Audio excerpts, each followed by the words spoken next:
akkas jechuu turte. Ammaatee isa kadhatte.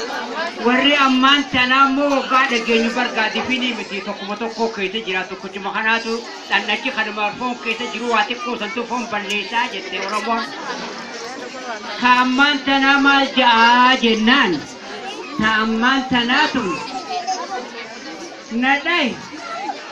Anilleen teekeen si dhawa.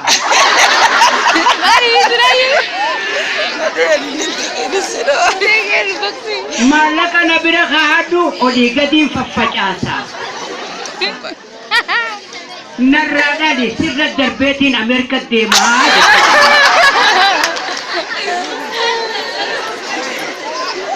duuba namni niyyaan akkanaa wanni akkanaa mataa isaa keessa jirtu mataa keessaa baasa.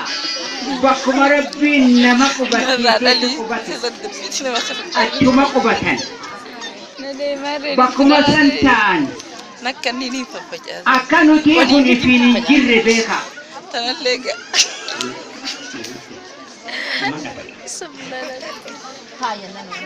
Akka ifiin hin jirre nama nu oofuu jira bar rabbii si uume si oofuu jira.